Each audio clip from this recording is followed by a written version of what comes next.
حضرت طلحہ بن عبیدہ رضی اللہ تعالیٰ عنہ میرے کریم آقا کے بہت پیارے صحابی ہیں. آپ فرماتے ہیں میں خواب دیکھ رہا ہوں کہ میں جنت کے دروازے پر کھڑا ہوں اور اس خواب کے اندر معاملہ کیا ہو رہا ہے. فرماتے ہیں دو بھائی ہیں، سگے دو بھائی ہیں، میرے نبی پاک علیہ الصلوۃ والسلام کی بارگاہ میں آئے.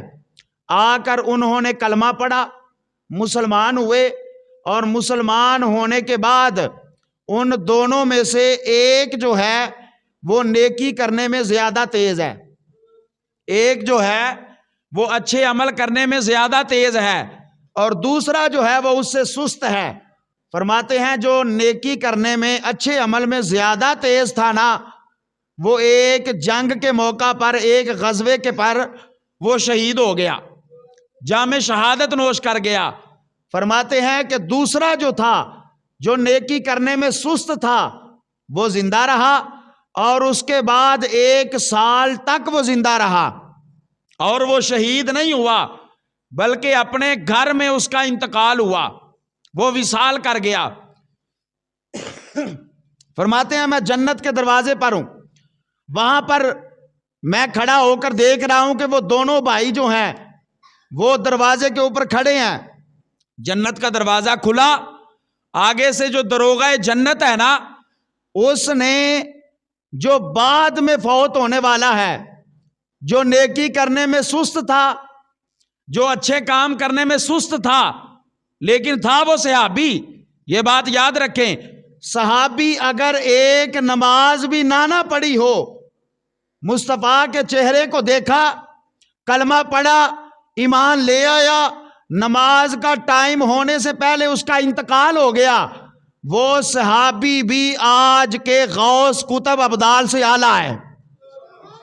ٹھیک ہے، دونوں صحابی ہیں، ایک کا انتقال پہلے ہوا اور جام شہادت نوش کیا، ایک کا وصال بعد میں ہوا، شہید نہیں ہوا، ویسے طبعی موت آئی.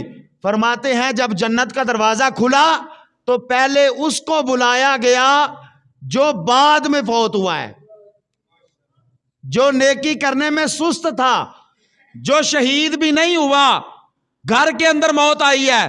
فرماتے ہیں پہلے اس کو بلایا گیا کہ آپ آئیں، جنت کے اندر داخل ہو جائیں، اور دوسرے نمبر پر پھر اس کو بلایا گیا جو اس سے 1 سال پہلے شہید ہو چکا تھا، اور نیکی کے کام کرنے میں بھی تیز تھا، بڑا چست تھا، ہر عمل جو ہے وہ بڑے اچھے طریقے کے ساتھ کرتا تھا، اور شہید بھی ہوا تھا، یہ بھی رتبہ تھا اس کے پاس.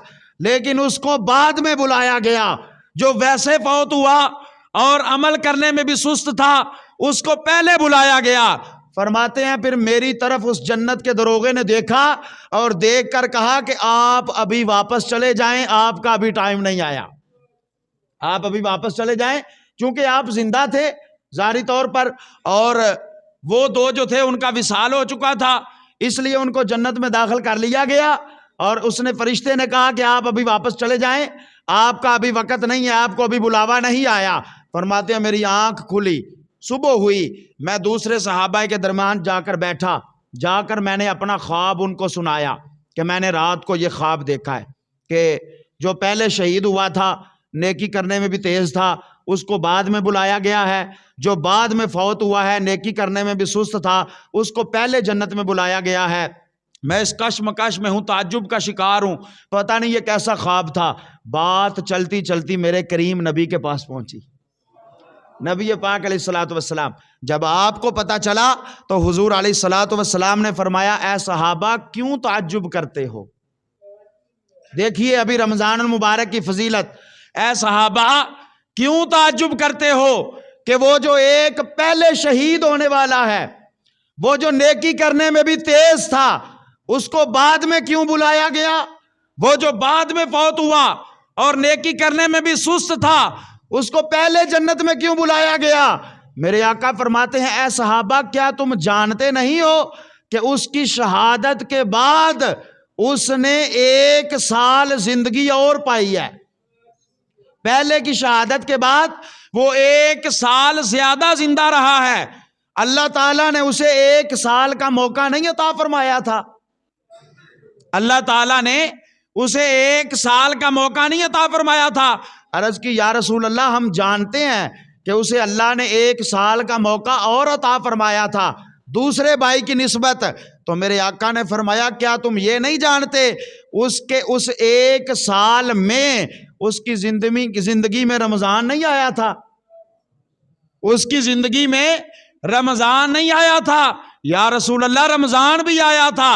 فرمایا کیا تم یہ نہیں جانتے کہ اس نے رمضان المبارک میں تسبیح و تحلیل، اچھے اعمال، صدقہ و خیرات، نماز تراویح اور دیگر معاملات جو ہیں وہ نہیں ادا کیے تھے؟